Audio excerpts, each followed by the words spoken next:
시간입니다. 오늘 말씀의 제목은 교회와 가정마다 살진 송아지를 잡는 잔치가 벌어지게 하소서, 이런 제목으로 말씀 전하도록 하겠습니다. 교회와 가정마다 살진 송아지를 잡는 잔치가 벌어지게 하소서. 우리는 요즘 공관복음서에 나오는 예수님의 비유를 하나하나 묵상하고 있습니다. 맨 처음 제가 작성한 설교 순서에 따르면 오늘 이 시간에는 누가복음 10장에 나오는 선한 사마리아인의 비유를 설교할 순서입니다. 근데 오늘이 추석 명절이 들어간 주일이라서 순서를 좀 바꿨습니다. 오늘과 다음 주일에는 한 가정의 이야기, 오늘 여러분과 저의 가정에서도 얼마든지 일어날 수 있는 이야기, 한 아버지와 두 아들이 등장하는 탕자의 비유를 묵상하면서 하늘 아버지가 그 자녀된 여러분과 저를 어떻게 생각하시고 어떻게 대하시는지 함께 생각해 보려고 합니다. 오늘 이 비유는 흔히 탕자의 비유라고 불려지지요. 아버지의 재산을 미리 유산으로 받은 다음에 먼 나라에 가서 허랑방탕하게 다 쓰고 결국에는 남의 집의 종으로, 그것도 돼지나 먹는 쥐염 열매조차도 배불리 먹지 못하는 비참한 상황에 처한 둘째 아들의 이야기. 그래서 방탕할 때 쓰는 탕자를 써서 탕자, 방탕한 아들의 비유라고 부르는 것이지요. 그런데 영어로 이 탕자는 어떻게 번역되냐면 우리가 의미가 좀 다릅니다. The prodigal son, 이런 제목이 붙어 있지요. 여기서 prodigal이라는 단어의 뜻은 돈, 시간, 에너지, 자원을 낭비하는, 무모하게 사용하는, 헤프게 사용하는, 이런 뜻입니다. 아버지 재산을 헤프게 낭비하고 단 한 번뿐인 인생을 탕진하는 아들, 그런 의미에서 탕자라는 것이지요. 근데 요즘 미국 교회에서 제가 너무나 좋아하는 존 파이퍼 목사님과 함께 상당한 영향력을 끼치고 있는 뉴욕 리디머 교회의 팀 켈러 목사님이 이 탕자의 비유를 상당히 영감 있게 재해석해서 쓴 책이 있는데 그 제목이 The Prodigal God입니다. 탕부 하나님. 탕부 하나님, 굉장히 과격한 제목이지만 저는 참 은혜가 되었습니다. 탕자에 비유하는 아버지 역시 탕자에 준하는 탕부라는 것이지요. 어떤 면에서 자신에게 있는 모든 것들을 정말 무모할 정도로, 너무나 헤플 정도로 자신의 자녀들에게 다 쏟아부으시는 하나님 아버지, 조금도 아낌없이 모든 것을 그 자녀들에게, 그 자녀들이 자격이 되고 조건이 되어서가 아니라 그 아들이기에 모든 것을 계속해서 공급해 주시는 하나님 아버지, 그런 의미에서 The Prodigal God, 탕부 하나님이라고 부른 것이지요. 여러분과 저 같은 사람이 도대체 뭐라고, 사랑할 만한 구석도 없고 귀히 여겨야 될 그런 가치도 없는데 너무나도 아낌없이, 그것도 자신에게 있는 단 하나밖에 없는 아들까지 내어주신, 아니 너무나 무모해서 해프다고 말할 정도로 다 내어주시는 아버지 하나님. 그래서 이 프라디가라는 단어를 아들에게 적용시키지 아니하고 그 아버지에게 적용시킨 것이지요. 저는 굉장히 탁월한 해석이다, 이렇게 생각을 했습니다. 오늘과 다음 주일 두 번에 걸쳐서 저는 탕자의 비유가 아니라 탕부의 비유라는 제목으로 여러분과 저의 하늘아버지가 얼마나 무모할 정도로 자녀된 우리를 사랑과 은혜로 대해주시는지, 그 귀한 사랑과 은혜를 얼마나 헤프게 자격도 조건도 안 되는 우리 모두에게 쏟아 부어주는지, 아니 그렇게 사랑과 은혜를 쏟아 부어주어도 여간에서 잘 변하지 않는, 또 엉터리 같은 짓을 하는, 때로는 아버지로부터 멀리 떨어져서 도망가려고 하는 나에게 얼마나 헤프게 또 쏟아주고 쏟아 부어주는지, 자신의 독생까지도 하나님이 얼마나 헤플 정도로 우리 모두에게 아낌없이 베풀어 주는지 다시 한번 새롭게 묵상하는 은혜 가득한 시간들이 이어지기를 주님의 이름으로 축원을 드립니다. 오늘 본문은 이렇게 시작합니다. 11절과 12절. 또 이르시되 어떤 사람이 두 아들이 있는데 그 둘째가 아버지에게 말하되 아버지여, 재산 중에서 내게 돌아올 분깃을 내게 주소서 하는지라. 아버지가 그 살림을 각각 나눠 주었더니. 지금 둘째 아들이 아버지에게 요구하는 것은 그 시대 상황으로 보면 굉장히 부도덕하고 폐역한 일이지요. 오늘날에도 이런 일이 일어나게 되었으면 그것이 부모의 마음에 상처가 되기도 할 것입니다. 오늘 우리가 사는 시대는 아버지가 살아있을 때 아버지가 자신이 죽은 다음에 혹시라도 자녀들에게 분쟁이라도 있지는 않을까 하고 재산을 자녀들에게 미리 나눠주는 경우가 많지만 그때는 그렇지 않았습니다. 예수님이 지금 이 비유를 말씀하실 때는 아버지가 죽은 다음에 그 사회에 있던 규범과 질서에 따라 장자와 차자에 따라 아들과 딸에 따라 자녀들에게 유산이 배분되어지는 것이지요. 그러니까 이 둘째 아들은 아버지가 죽은 다음에나 이루어질 일을 지금 당장 해달라고 요구하고 있는 것입니다. 아버지가 멀쩡하게 살아있는데 이제 곧 죽을 것처럼, 아니 이미 죽은 사람인 것처럼 너무나도 부도덕하고 폐역한 요구를 지금 하고 있는 것입니다. 아버지 재산 중에서 내게 돌아올 분깃을 미리 좀 주십시오. 근데 둘째 아들의 이 요구에 아버지는 어떻게 반응합니까? 아버지가 그 살림을 각각 첫째와 둘째에게 맞게 그 분깃에 따라 나눠 주었더니 흔쾌하게 했겠습니까? 아니요. 둘째 아들의 요구를 거절할 수 없었던 것이었겠지요. 그런데 이 둘째 아들이 아버지 재산을 미리 나눠 달라고 하는 이유가 무엇입니까? 둘째 아들이 진짜 원하는 게 무엇이었는지 그 속마음이 13절에 다 드러납니다. 그 며칠이 안 되어 둘째 아들이 재물을 다 모아가지고 먼 나라에 가 거기서 허랑방탕하여 그 재산을 낭비하더니, 아버지가 나눠준 재산은 지금처럼 무슨 돈이나 아니면 증권이나 이런 것들이 아니라 대부분은 부동산이나 가축 같은 것이었을 텐데 며칠이 안 돼서 다 판 것을 보게 되어지면 부동산은 분명히 금매로 내놓았을 것이고 가축들은 정말 헐값으로 넘겼을 것입니다. 그런 면에서 볼 때 둘째 아들이 정말 원했던 것은 아버지의 재산이 아니지요. 아버지가 없는 먼 나라, 그게 핵심인 거예요. 아버지의 재산은 아버지를 떠나기 위해서 필요한 것뿐이고 정말 원했던 것은 아버지가 없는 나라에 가서 아버지와 상관없이 자기 마음대로 사는 것, 그걸 원한 것이지요. 먼 나라, 그것도 아버지로부터 최대한 멀리 떨어진 나라, 그게 바로 이 둘째 마음의 속마음을 보여주는 아주 중요한 단어입니다. 우린 이 비유를 들을 때마다 아들이 허랑방탕했다 이렇게 말하니까 윤리적인 타락과 도덕적인 방종, 여기에 초점을 맞출 때가 많지만 그게 핵심이 아닙니다. 아버지를 떠난 것, 여기에 초점을 맞춰야 되는 거예요. 아버지를 떠나는 순간부터 모든 타락과 방종은 미리 예견된 것이었습니다. 아버지로부터 최대한 멀어져서 아버지와 아무 상관없이 자기가 원하는 삶을, 아버지의 재산을 가지고 사는 것, 그게 둘째 아들이 원했던 것이지요. 자신이 수고하고 애쓰고 힘써서 자신의 것을 쓰는 것이 아니라 아버지 것은 그냥 받고 싶고, 그러나 아버지의 뜻대로가 아니라 내 뜻대로 살고 싶은 거예요. 그래서 아버지가 재산을 나눠주자마자 그걸 정말 신속하게 다 정리해서 먼 나라로 떠나버린 것이지요.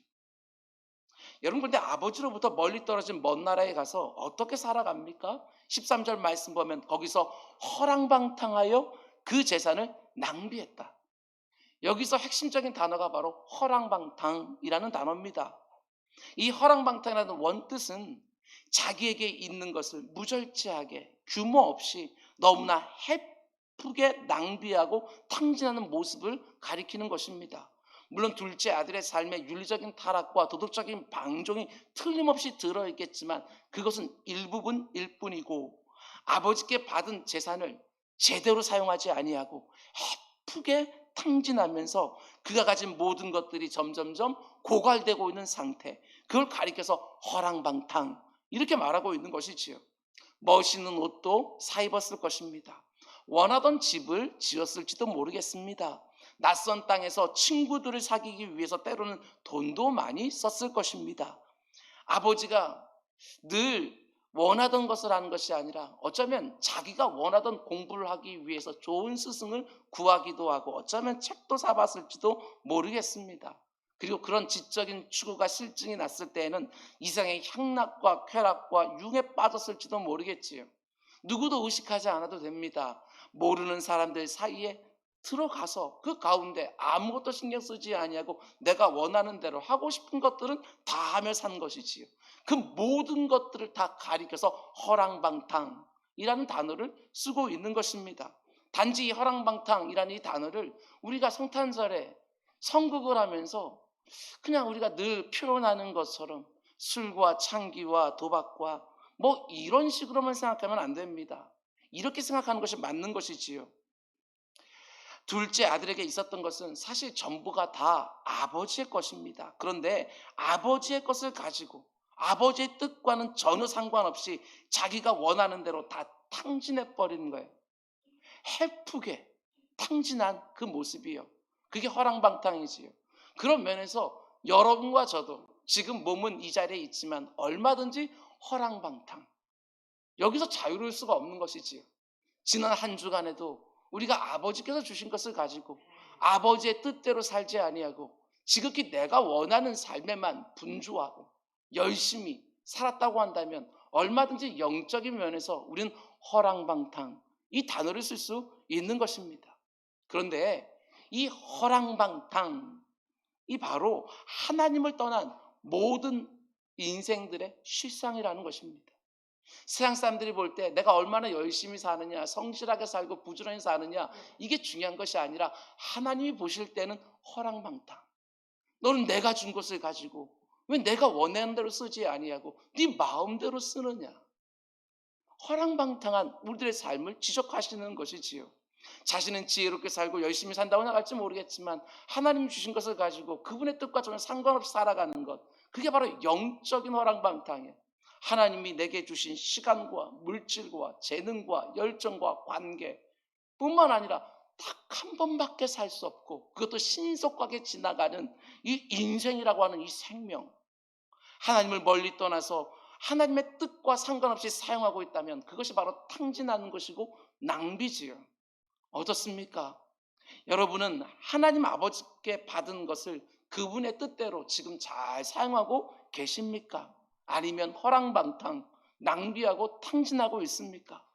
아무리 내가 규모 있게 쓴다고 해도 하나님의 뜻과 상관이 없으면 그게 바로 허랑방탕.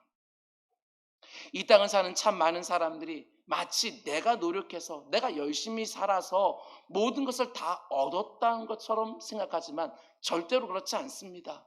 내가 노력을 안 하고 수고를 안 하는 것은 아니지만 내가 다른 사람보다 더 열심히 하고 더 노력하고 더 수고해서 이렇게 많은 것을 갖게 되었다. 아닙니다. 그렇게 말하면 마음이 힘들어지는 사람들이 너무너무 많지요. 열심히 살고 노력하고 수고하는데도 많은 것을 갖지 못한 사람도 너무나도 많지 않습니까? 내가 열심히 살고 내가 노력하고 수고해서 지금 내게 이런저런 것들이 있는 것이 아니라 하나님이 주신 것이지요. 맡기시는 것입니다. 최근에 말씀드린 것처럼 내가 씨를 뿌리고 열심히 물을 줄 수는 있지만 자라나게 하고 열매 맺고 추수하게 되는 것은 다 하나님이 하시는 것이지요. 신명기 말씀처럼 그 모든 것을 얻을 수 있는 능을 주신 것도 하나님이시고 내게 건강을 주시고 시간을 주시고 환경을 주신 것도 하나님이셔요. 내가 벌고 내가 이룬 것이니까 내 마음대로 쓴다? 아니요. 그것이 가리켜 허랑방탕, 이렇게 말하는 것입니다. 저는 여러분과 제가 허랑방탕하게 살지 않기를 원합니다.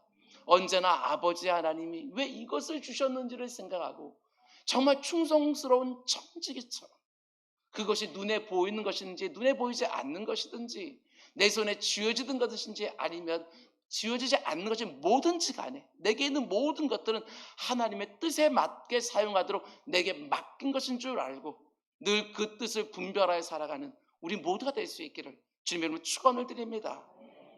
뿐만 아니라 여기서 이 부분도 잘 보셔야 됩니다. 오늘 비유를 보면 아버지가 그 아들에게 각각 그 분깃에 따라 주었다고 말을 합니다.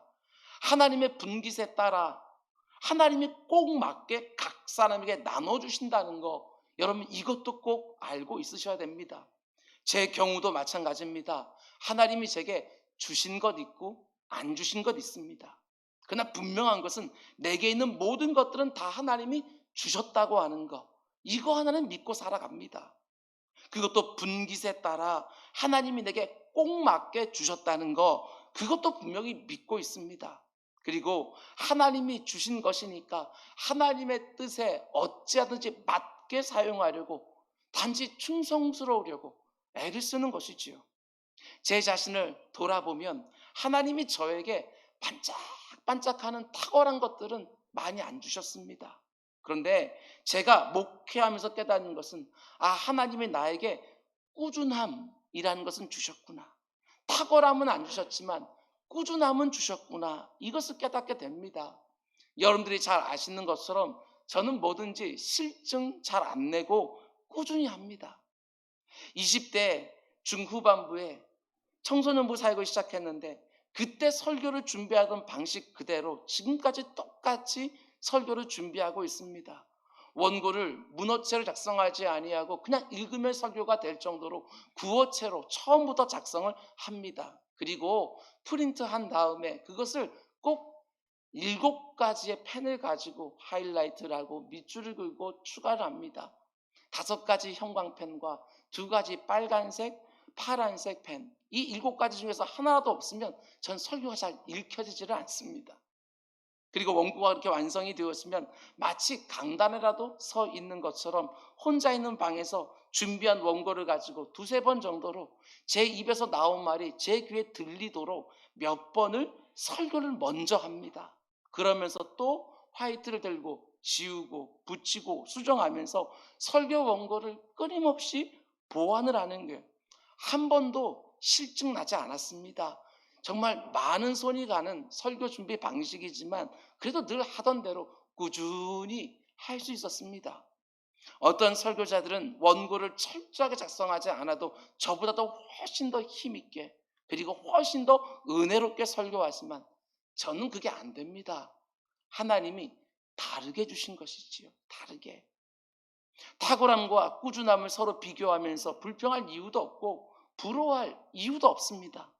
내게 있는 모든 것들이 다 하나님께로부터 주어졌음을 믿고, 그것도 꼭 맞게 각각 주어졌음을 믿고, 그분의 뜻에 맞게 많은 것이든지 적은 것이든지, 다른 사람들이 부러워하던 것인지 다른 사람들이 대수롭지 않게 여기든지 잘 사용하면 되는 것이지요.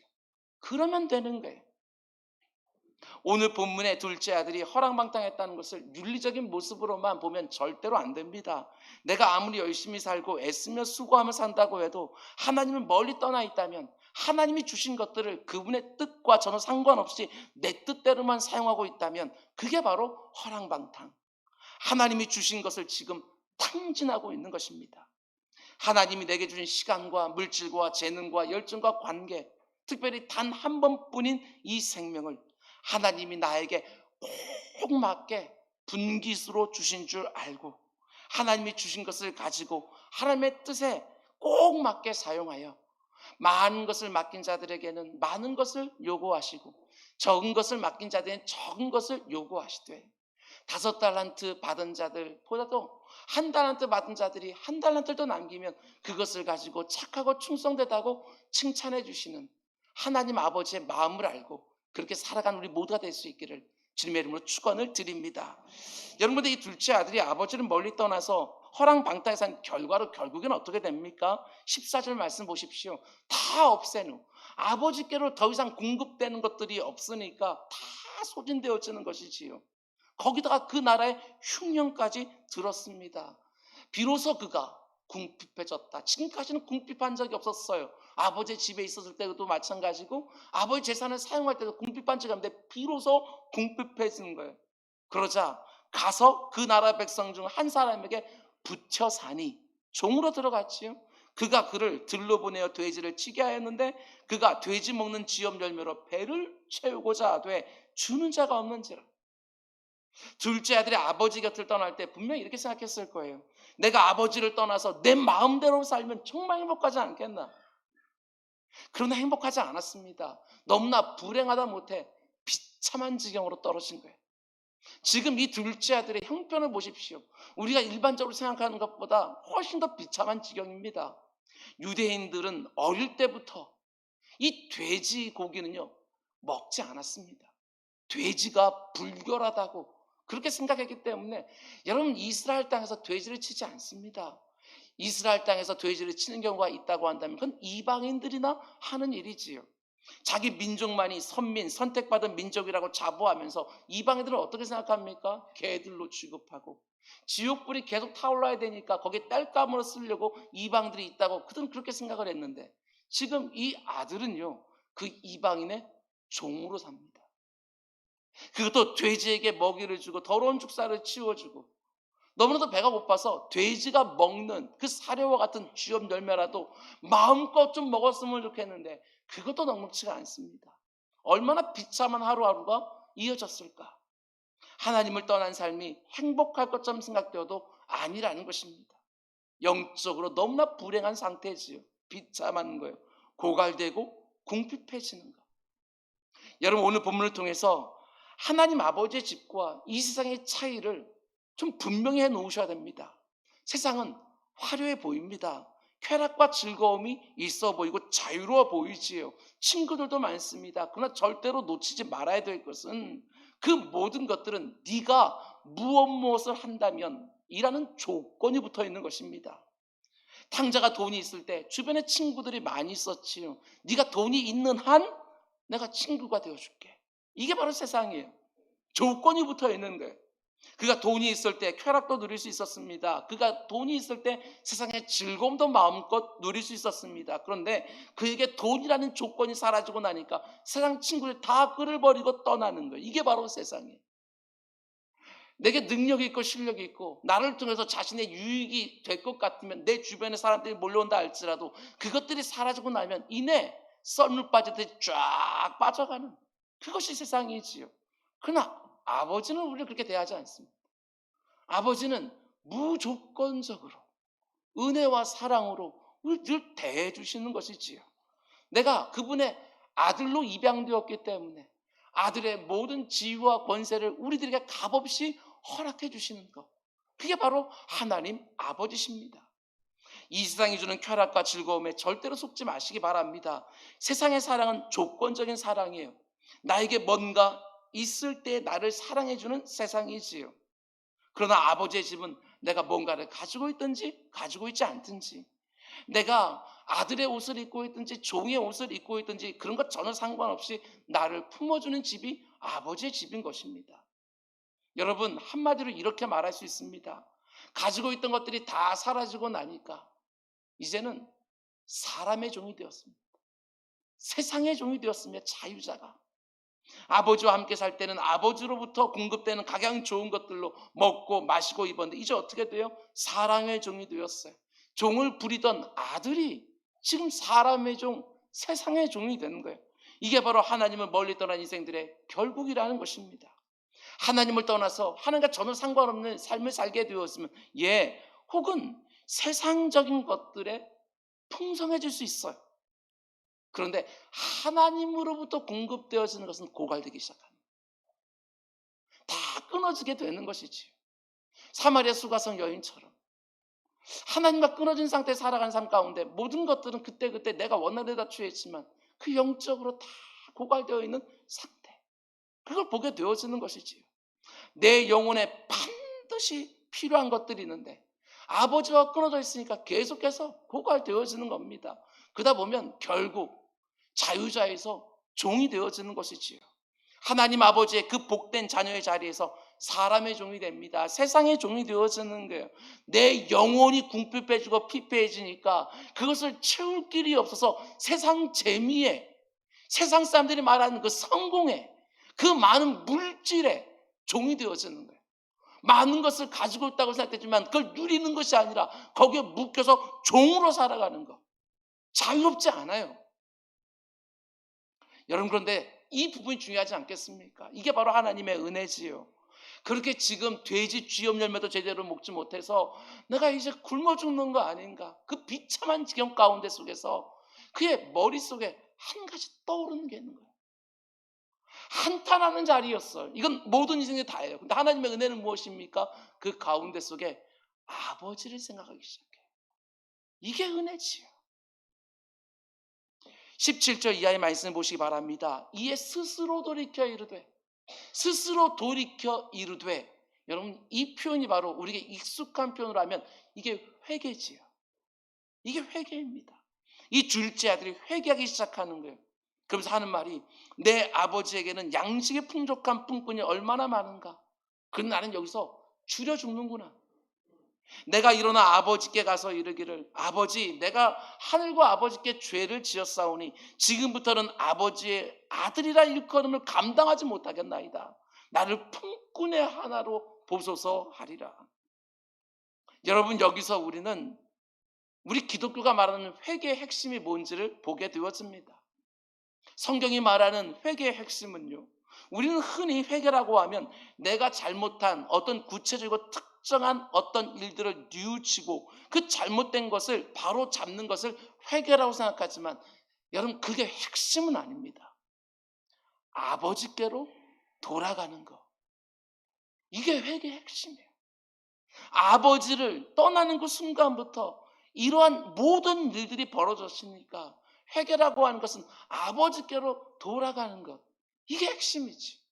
아버지께로 돌아가게 되어지면 그 특정한 하나하나가 내게서 떨어져 나가게 되어지는 거예요. 내가 아버지를 멀리 떠났기 때문에 자원의 고갈과 궁핍과 종됨이 온 줄로 알고 아버지를 멀리 떠났던 자리에서 일어나 아버지께로 돌아가는 것, 한마디로 아버지와의 관계 회복, 그게 회개의 핵심인 거예요.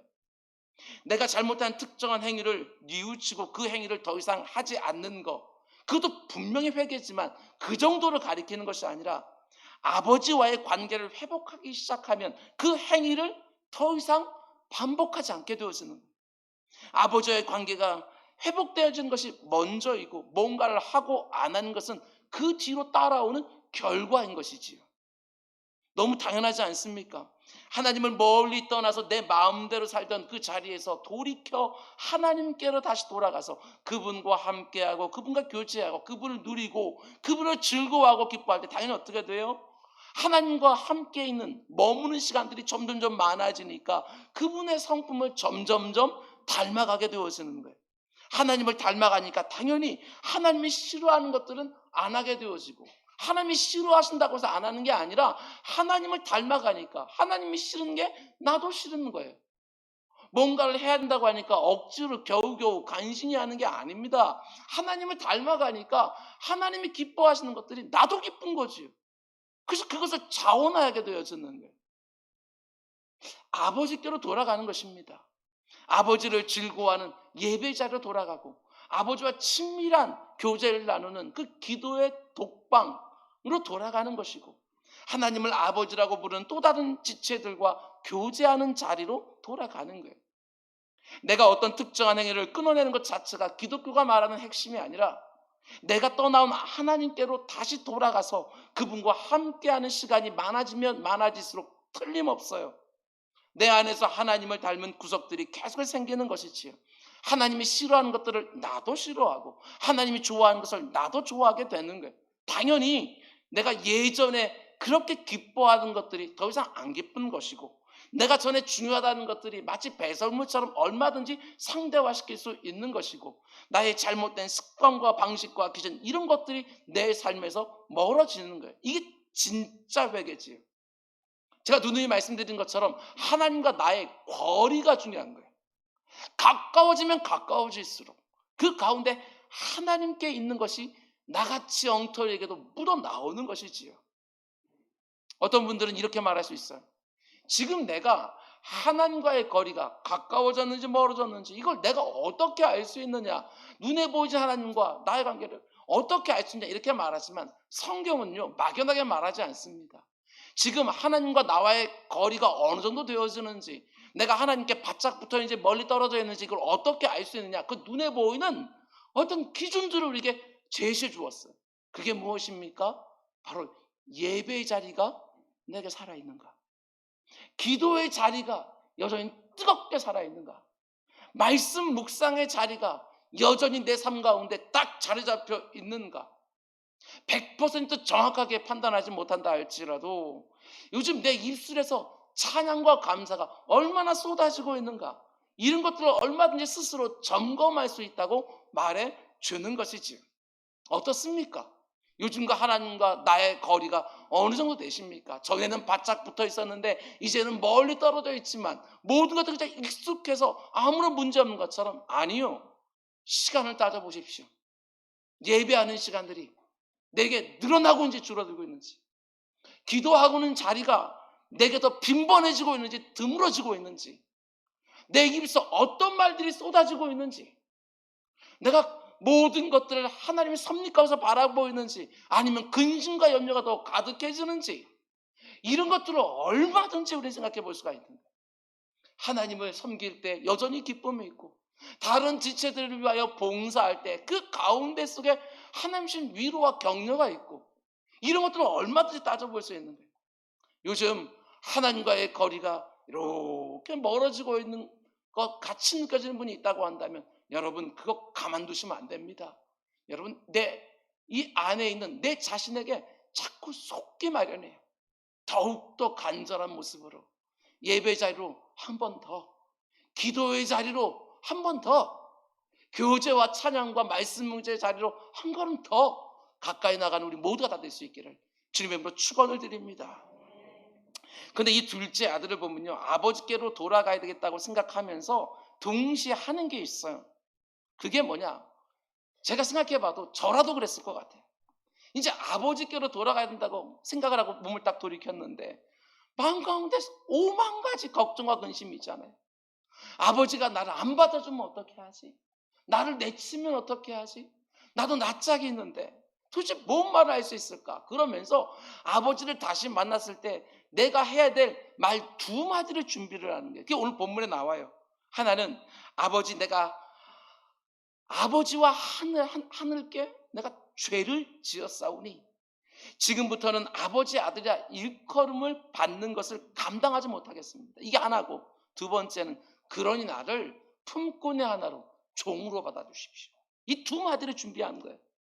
자기가 아버지의 마음으로 얼마나 상하겠는지 알기 때문에 다시 아들로 받아달라고는 도저히 말할 수 없을 것 같고, 아들이 아니라 품꾼의 하나만 받아주더라도, 왜? 아까 말한 것처럼 이곳에서 종으로 있지만 돼지가 먹는 그 사료도 제대로 나한테는 풍족하지 않아서 이렇게 굶어 죽을 것 같은데, 돌아보니까 아버지 집에 있을 때 그 아버지 집은 얼마나 넉넉하고 얼마나 은혜와 자비가 있었는지 그 종들 중에도 풍족하게 사는 종들이 많았거든요. 그러니까 그걸 생각하고 나서 나를 종으로 받아달라고 이렇게 간구하고 있는 거예요. 오늘 본문에 직접적으로 나오진 않았지만 저는 이런 생각도 했습니다. 지금 둘째 아들이 드디어 아버지를 그리워하고 있구나, 이런 생각이에요. 더더군다나 우리들이 얼마나 악한지 이 탕자를 통해서 우리는 다 볼 수가 있어요. 우리가 하나님 아버지를 육적으로 안 떠났다 할지라도 심정적으로 이렇게 떨어지고 영적으로 떠났다 할지라도 우리가 얼마나 뼛속까지 죄인인지 돼지 지엽 열매만 있어도 아버지 생각 안 합니다. 돼지 지엽 열매라도 내가 풍족하게 먹을 수 있으면 아버지를 떠올리질 않아요. 이게 폐역한 죄인들의 모습이에요. 그래서 하나님께서 내 인생에 진짜 바닥까지 다 훑으시면서 돼지 쥐염 열매조차도 제대로 공급되지 않는 상태 속에서 나를 아버지께로 돌이키려고 할 때 우리 인생들이 한 번씩 있는 것이지. 정말 바닥까지 떨어뜨려요. 아버지와 함께하고 있을 때는 몰랐습니다. 아버지가 얼마나 자신을 사랑으로 대하고 있는지 몰랐습니다. 우리가 얼마나 어리석은지 우리는 떠나봐야 알아요. 내 손에 쥐고 있던 그 풍성한 것들이 다 사라져야 그제서야 아버지로부터 공급받았다는 것이 얼마나 내게 소중했던지 그제서야 아는 거예요. 그런 것들을 경험하지 아니하고 그 아버지의 은혜와 사랑을 정말 알아야 될 만큼 알고 깨달을 만큼 깨닫고 있으면 너무너무 좋을 텐데 우리가 도무지 잘 그런 걸 못해. 그런데 아버지 곁을 떠나서 이런 비참한 상황이 되니까 아버지와 함께 있을 때 모든 것들이 당연한 것이 아니라 아버지의 한없는 사랑이고 넘치는 은혜였다는 게 깨달아지는 거예요. 그러니까 아버지와 함께 했던 그 시절이 더욱 그리워지는 것이지. 여러분, 오늘날 한국 교회 둘째 아들들이 얼마나 많은지 모릅니다. 얼마나 많은지 몰라요. 내 마음대로 살고 싶어서 하나님 아버지 곁을 떠나지는 않았다고 해도, 본문의 둘째 아들처럼 하나님을 완전히 떠나서 먼 나라로 가지는 않았다고 해도 인생의 이런저런 고통과 아픔을 경험하면서 나도 모르는 사이에 하나님과 이렇게 멀어지고, 그 가운데 속에 하나님을 향한 원망과 불평이 하나씩 하나씩 쌓이기 시작을 하면서, 왜 나는 하나님의 자녀로 사는데도 이렇게 궁핍하고, 그리고 저 사람들은 자기 멋대로 사는 대로 저렇게 풍족해 보이고, 하나님의 기준이 아니라 철저하게 이상 기준으로 가진 것들을 물질적으로 판단하면서 그 가운데 속에 아버지로부터 이렇게 멀어지고, 때로는 전혀 예상하지 못했지만 코로나19 같은 것들을 우리가 경험하면서 하나님과의 거리가 꽤 멀어진 둘째 아들 너무너무 많아졌어요. 그 어떤 자리보다도 하나님을 더 분명하게 경험할 수 있는 예배의 자리가 너무나 그리워지는 둘째 아들들이 점점 많아지길 원합니다. 하나님 아버지와 골방에서 독대하는 기도의 자리가 너무나 그리워서, 내가 그냥 열심히 하기만 하면 내 모든 앞가림은 내 스스로 할 수 있는 것좀 사는 것들이 아니라 기도의 골방에서 구하고 찾고 두드린다는 것이 무엇인지, 그것이 너무나도 그리워서 돌아오는 기도자들이 더욱 많아지기를 원하고, 하나님을 한 아버지로 부르는 다른 성도들과의 교제의 자리가 너무너무 그리워서 하나님을 떠났던 수많은 둘째 아들들이 하나님께로 계속 돌아오는 역사가 모든 교회들마다 일어나기를 주님의 이름으로 축원을 드립니다. 이어지는 구절들을 보면 드디어 이 둘째 아들이 아버지께로 돌아가지요. 20절과 21절, 이에 일어나서 아버지께로 돌아가니라. 이게 모든 것의 전환점이 되어지는 거예요. 그런데 아직도 거리가 먼데 아버지가 그를 보고 측은히 여겨 달려가 목을 안고 입을 맞추었다. 여러분, 아버지가 아니면 지금 저기서 오는 거짓고구라는 남루한 사람이 자기 아들이라는 거 몰랐을 거예요.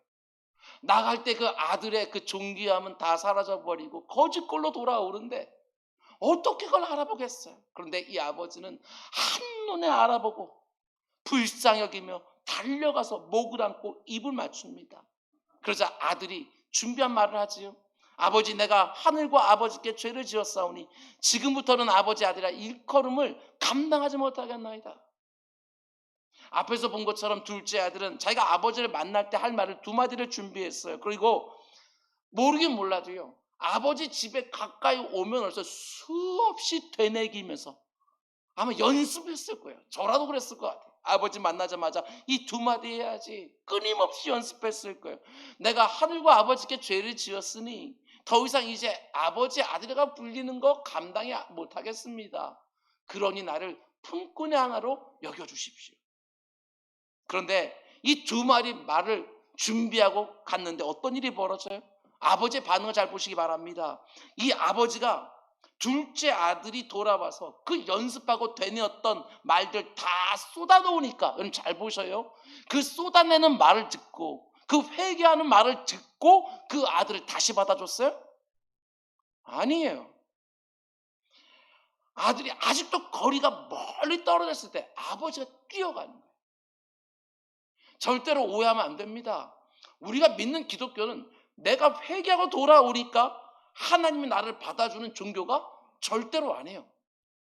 회개하고 돌아와서 내가 하나님의 자녀가 되고 싶다고 결단한 것을 보고 하나님이 나를 받아주시는 게 절대로 아니라는 거예요. 언제부터? 만세전부터. 내가 어머니 뱃속에 들었을 때부터 하나님께서 그 오래전부터 시작되었던 그 사랑과 그 기다림이 먼저 있었던 것이죠. 둘째 아들이 자기에게 오기도 전에 아직도 멀리 떨어져 있을 때 아버지가 먼저 뛰어가는 거예요. 놀라운 것은 그 당시 아버지들은 안 뛰었습니다. 늘 점잖게 느긋느긋하게 품위를 지키고 대가족의 수장이고 가부장적 사회 안에서 아버지는 세상에 어떤 급한 일이 있어도 안 뜁니다. 그런데 이 아버지로 상징되는 하나님은 뛰지요. 마음이 너무나도 급해져서 못 기다리시는 거예요. 만세전부터 딱 지금 이 순간을 너무나 기다리셨기 때문에. 여러분도 그러고 저도 그러고 우리가 정말 아버지께로 이렇게 갈 때 하나님께서는요, 너무나도 그 순간을 오랫동안 기다리신 거예요. 여러분과 제가 하나님께로 돌아오는 그 순간 너무나 기다렸기 때문에 기다리질 못하시고 막 뛰어가서 내가 진정한 회개를 쏟아놓기도 전에 나를 내 입을 딱 맞고 그냥 끌어안아주고 딱 맞추시는 거예요. 너무나 기뻐하면서 정말 나를 환영해 주시는 거예요. 이분이 바로 우리가 믿는 하나님, 우리 아버지시지요. 그러자 이 둘째 아들이 어떻게 합니까? 정말 당황하지 않았겠어요? 멀리서부터 연세도 있을 것이고 아버지는 뛰지도 않는 그 시대에 막 뛰어와서 자기를 꽉 끌어안고 막 뺨을 맞추는데, 지금까지 수없이 되뇌고 연습했던 그 말을 쏟아놓기 시작합니다. 먼저 첫 번째로 준비한 말, 내가 하늘과 아버지께 죄를 지었습니다. 그러니 나는 아버지의 아들이라고 불림받는 것을 감당하지 못하겠습니다. 이 첫 마디를 꺼냈어요. 근데 두 번째 말을 이제 꺼내야 되는데 아버지가 딱 끊고 어떻게 해요? 아버지가 말하기 시작해요. 원래는 이 말까지 해야 되잖아요. 나를 아들이 아니라 품꾼의 하나로, 종의 하나로 여겨주십시오. 그런데 아버지는 그 말 하기 전에 딱 끊고 옆에 있는 종들에게 너무나 기뻐하면서 행복해하면서 이렇게 명령하는 거예요. 22절, 아버지는 종들에게 이르되 제일 좋은 옷을 내어다가 입히고 손에 가락지를 끼우고 발에 신을 신겨줘라. 제일 좋은 옷, 가락지, 신발, 이 모든 것들, 이것이 의미하는 게 무엇입니까?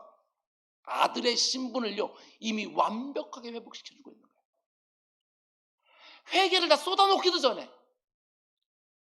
아버지가 먼저 아들의 그 모든 지위를 다 회복시켜주는 거예요. 제일 좋은 옷은 아들만 입는 것이 종들은 못 입어요. 가락지는 아들의 지위와 신분과 권세를 상징하는 것이고, 종들은 제대로 된 신발을 신지 못하던 시대에 돌아온 아들에게 신발을 신겨주는 거예요. 이미 품꾼의 하나로 받아주는 것이 아니라 아들로 완벽하게 받아줬다는 것은 이걸로 다 표현하고 있는 거예요. 아니, 더 정확하게 말하면 이 아들이 재산을 다 정리해서 먼 나라로 떠나는 그때에도, 그리고 돌아오기 그 모든 동안에도 이 둘째 아들은 이 아버지에게 아들이었죠. 뿐만 아니라 아버지가 이렇게 말하지도 않습니다. 둘째 아들아, 네가 가졌던 그 많은 돈 다 어떻게 썼냐? 네 꼴이 지금 왜 이 모양이냐? 아무것도 묻지도 않아요. 왜요? 아버지는 다 알고 있는 것이지요. 이 아들이 뭘 경험했는지 다 알고 있는 거예요. 아들이 자신을 멀리 떠나는 그 순간부터 이렇게 될 줄을 알고 있었던 것이지요. 자신에게 가져간 재산은 아무런 문제도 되지 않습니다. 그 초라한 행색의 아들을 있는 그대로 딱 받아서 제일 좋은 옷을 입히고 손가락에 가락지를 끼우고 발에 신을 신겨서 아들의 지위를 완벽하게 회복시켜주는 거예요. 둘째 아들이 진실되게 회개했기 때문이 절대로 아닙니다. 아버지가 아들을 변함없이 사랑하는 것이지요. 그 어떤 일을 했다고 해도 있는 그대로 다 받아줄 만큼 그 아들을 너무나 사랑하는 거예요. 하나님 아버지가 여러분과 저를 처음 받아줄 때도 마찬가지 아니었습니까? 저는요, 이때까지 목회하면서 단 한 번도 이런 사람 못 봤습니다. 교회 처음 오자마자 진실한 회개를 다 쏟아내고 내가 이제부터는 그리스도인이 되겠다고 결심하는 사람 여러분 보셨어요? 저는 단 한 번도 못 봤어요. 하나님이 얼마나 오래 기다리셨는지 그냥 교회 왔을 뿐인데 있는 모습 그대로 날 환영해줘요. 세상이 알지 못하는 평안으로 내 마음을 다스려주기 시작하는 거예요. 모르긴 몰라도 영적으로 달려와서 끌어안고 뺨에 입을 맞춰주면서 자신의 아들이 되었음을 먼저 선포해 주시는 거예요. 그러다 어느 순간 때가 되어지면 나를 향한 이 아버지의 이 환대가, 이 사랑이 당연한 것이 아니라 얼마나 기가 막힌 은혜인 줄 깨닫고 나니까 그제서야 진실한 회개가 나오는 거예요. 우리 다 그렇게 했잖아요. 맨 처음부터 진실한 회개가 쏟아지는 것들이 아니라 나를 향한 하나님의 사랑이 얼마나 오래전부터 시작되었는지, 이 자리에 들어오는 것도 내가 원해서 저 사람이 끌고 와서 온 것들이 아니라 그 모든 걸 다 사용해서 하나님 나를 이 자리로 인도하셨다는 것들이 비로소 그 사랑과 은혜를 묵상하고 깨닫는 만큼 그때 깨닫게 되었습니다. 예정론이요? 신학적으로 말하는 게 아니에요. 나 같은 사람이 여기 와서 앉아서 지금 예배드리고 있는 거 보니까 내가 뭔가 잘나서 내가 뭔가 결정해서가 아니라 하나님께서 내가 선택하기 전에 하나님 먼저 나를 선택하셨구나, 이것들이 깨달아지는 것이지요. 그걸 깨닫게 되어지니까 감사와 감격 가운데 속에 그 사랑 앞에서 여전히 내가 부족한 걸 아니까 진실한 회개가 쏟아지게 되어지는 거예요. 언제까지? 죽는 그 순간까지, 천국에 들어가는 그 순간까지 회개가 쏟아지지요. 왜 그렇습니까? 하나님의 사랑과 은혜를 깨달으면 깨달을수록 거기에 반하여 살고 있는 내 모습이 깨달아지니까. 사도 바울도 마찬가지 아닙니까? 사도 바울이 부활하신 예수 그리스도를 사도행전 9장에서 다메섹에서 만났을 때 맨 처음에는요, 그저 자기를 죄인 정도로만 생각을 했어요. 근데 이런 나를 사용하신다 하는 것에 너무나도 감사했지요. 근데 좀 더 지나니까 어떻게 됩니까? 내가 사도들 중에서 제일 못났다고 이렇게 막 고백하고, 또 더 지나고 나니까 아니라고, 내가 이 땅에 믿는 모든 교회 사람들 중에서 제일 말자라고 이렇게 고백하다가 죽을 때가 다 되니까 뭐라고 고백해요? 내가 죄인 중에 교회습니다. 하나님의 사랑과 은혜를 깨달으면 깨달을수록 그 가운데 속에 거기에 얼마나 내가 합당치 못한 자를 알게 되어지니까 거기서부터 진진한 배교도 나오는 것이고, 거기서부터 그 하나님을 기쁘시게 하기 위해 이런저런 사역도 하게 되는 것도, 수고도 하게 되어지는 것이고, 그 모든 것을 다 한 뒤에서도 하나님의 사랑과 은혜가 얼마나 큰 줄 아니까 내가 그것을 했다고 해서 자랑하며 교만해지는 것들이 아니라 내가 마땅히 해야 될 것을 했을 뿐입니다. 저는 무익한 종일 뿐입니다. 이렇게 나오게 되어지는 것이지. 오늘 본문에 똑같아요. 하나님이 얼마나 오래 기다리셨는지 있는 모습 그대로 그냥 받아주셔요. 달려와서 나를 환영해 주시는 거예요. 하나님이 여러분과 저를 위하여 마치 이미 자신의 독자까지 내어주셨기 때문에 내가 진실한 회개를 끝내기도 전에 아직도 회개할 것이 쌓이고 쌓이는데 그 회개를 딱 끊으시고 자신의 자녀가 다시 되었음을 분명히 느낄 수 있게 해주는 거예요. 어머니 모태에서 나올 때부터 죄인으로 태어나 살면 살수록 죄만 더하는 여러분과 저의 모습이지만, 그래서 우리의 신앙생활에 이 회개라고 하는 것이 얼마나 중요한지 말할 필요도 없이 중요하지만, 회개보다 더 중요한 것은 하나님 아버지께로 돌이키는 거예요. 돌이키기만 하면 그 다음은 아버지가 다 해줘요. 내가 지금까지 신앙생활 하면서 순간순간 진실되게 회개했기 때문에 지금 이 자리에 앉아 있습니까? 내가 모든 죄들 다 완벽하게 진실되게 다 회개했기 때문에 내가 천국에 들어갈 수 있는 것입니까? 아니요. 그것들이 우리가 달린 것이 아니에요. 내가 지은 모든 죄를 철저하게 회개했기 때문이 아니라 아버지의 그 오래된 사랑 때문에, 그 아들 예수 그리스도의 그 십자가 위에서 보여주신 나를 위한 그 공로 때문에 우리가 늘 받아들여지고 또 받아들여지는 것이지요. 여러분, 탕자가 돌아오는 이 모습을 내 마음속에 새겨놓으십시오. 어떠한 형편에 있다 할지라도 이 모습을 좀 새겨놓으십시오. 내가 돌이키기만 하면, 내가 아버지를 생각하고 막 뛰어가지 않아도, 내가 그냥 몸만 이렇게 돌이켜도, 아니 한 걸음만 떨리는 방식으로 아버지를 그리워하며 발을 내딛기만 해도 아버지가 막 달려오신다는 거, 이걸 아셔야 돼요. 내 입에서 진실된 회개를 허리도 남김없이 다 쏟아내야, 알았다, 네 회개가 진실되니까 내가 널 다시 받아주마, 이게 아니라 내 입술만 달짝거려도 그 가운데 아버지가 아무 말도 묻지도 않으시고 가서 제일 좋은 옷 가져오고 가락지 가져오고 신발 가져오라고.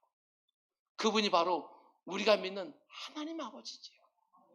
얼마나 좋은지 몰라요. 그런데 오늘 비유에서 우리가 절대로 놓치지 말아야 되는 아버지의 모습, 아버지의 기쁨이 다 담겨있는 상징적인 모습이 하나 보여집니다. 그게 바로 23절과 24절이에요. 그리고 살찐 송아지를 끌어다가 잡으라. 우리가 먹고 즐기자. 이 내 아들은 죽었다가 다시 살았으며 내가 잃었다가 다시 얻어놓다 하니 그들이 즐거워하더라. 아버지가 말하는 걸 잘 보십시오. 내 아들이 죽었다가 다시 살았다. 내 아들을 잃었다가 다시 얻었다. 이게 뭘 보여주는 거예요? 아버지의 말할 수 없는 기쁨, 그 행복을 보여주는 거예요. 그리고 그 기쁜 마음을 어떻게 표현합니까? 살진 송아지를 잡아서 큰 잔치를 벌이는 것으로 표현해 줍니다. 지금도 마찬가지지만 송아지는 그 당시 최고급 요리예요. 그냥 송아지도 아닙니다. 살찐 송아지. 둘째 아들이 다 탕진해버린 자신의 재산 아무 문제가 되지 않습니다. 집을 나갈 때 그 존귀함은 다 사라지고 거지꼴로 돌아왔지만 그것도 탓하지 않습니다. 아들이 돌아왔다는 거 하나만으로도 너무나도 기쁘고 행복한 거예요. 그래서 살찐 송아지를 잡아서 아주 큰 잔치를 배설하는 거예요. 제가 오늘 설교 서두에서 말씀드린 것처럼 탕부 하나님 맞습니다. 너 같은 아들 필요 없다고 무슨 낯짝으로 돌아왔냐고 당장 내줘도 되는 거예요. 이 아들이 원했던 것처럼 아들로는 안 받아주고 품꾼의 하나로 받아줄 수도 있는 거예요. 아니 거기다 이게 결정적이지요. 언제 또 집을 뛰쳐나갈지도 모르는 아들이에요. 그럼에도 불구하고 그 패역하고 부도덕한 둘째 아들을 위하여 살찐 송아지를 잡는다? 팀 켈러 목사님 말한 것처럼 탕부 하나님 맞아요. 해퍼요. 그럴 자격이 안 된다고요. 여러분과 제가 하나님의 그 가장 좋은 것들을 받을 만한 그 어떤 조건이나 자격도 안 되고요. 공로도 없어요. 그런데 그 좋은 것들을 나에게 계속 공급해 주는 거 탕부 하나님 맞지요. 이 세상 사람들이 보면 해퍼 보이셔요. 다음 시간에 보겠지만 큰형의 말이 100번 옳아요. 저딴 놈을 왜 다시 받아주냐고.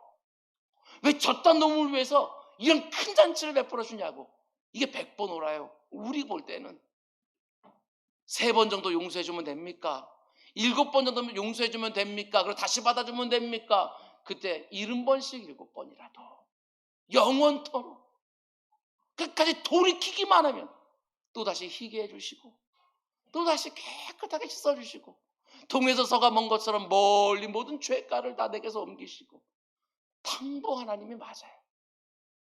그러나 여러분 구원받은 성도 하나하나가 하나님 앞에 얼마나 소중한지 이 세상 사람이 나를 보고 뭐라고 하든지 그것 전혀 상관없이 자기 아들의 핏값으로 나를 구원해 놓으신 내 영혼 하나가 얼마나 그 아버지께 소중한지 이거 꼭 보셔야 돼요.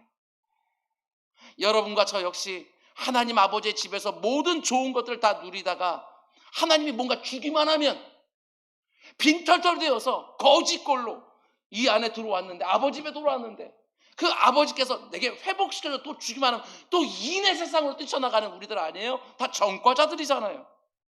하나님 앞에 나아가 절절하게 부르짖다 할지라도 문제가 해결되기 시작하면 기도의 골방에 잘 나오지도 않는 그런 경험자들 다 우리들이잖아요. 그럼에도 불구하고 그 아버지는 그런 우리에게 또 주시고 또 주시고 또 주시고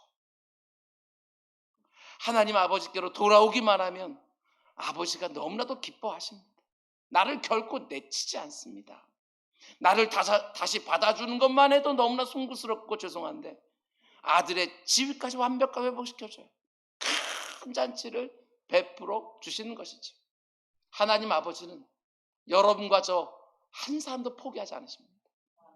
만세전부터 그 오래된 사랑으로 우리를 기다려 오셨은 그 사랑과 은혜뿐만 아니라 자기 아들의 생명값으로 나를 이 자리까지 인도해 주셨으니 나를 절대로 포기할 수가 없으신 것이지. 예배의 자리로 다시 들어가서 내가 무슨 낯짝으로 하나님을 예배한다고 말할 수 있을까? 기도의 자리에 들어가서 내가 도대체 무슨 말을 할 수 있겠는가? 염치도 없어서. 그런데 그렇지 않습니다. 조금도 할 말을 준비하지 않아도 됩니다. 아버지께로 돌아가려고 한 걸음만 내딛으면 아버지가 뛰어오시고 진실되게 회개하려고 입만 달싹거리면 그 안에 말을 뚝 끊고 다 그냥 받아주시고 돌아가기만 하면 아버지께서 다 알아서 해주시는 거예요. 오늘 우리 가운데 속에 육적으로는 이 자리에 있지만 심적으로 정서적으로 영적으로 하나님과 이렇게 멀어졌습니까? 우리 가운데 이 현장에서 예배드리는 분 한 분이라도 아니 온라인으로 예배드리고 있는 분들 가운데 단 한 분이라도 오늘 이 설교를 통해서 아버지가 나를 얼마나 기다리고 있는지 그것들이 느껴져서 아버지께로 돌아온 분이 꼭 있기를 주님의 이름으로 축원드립니다.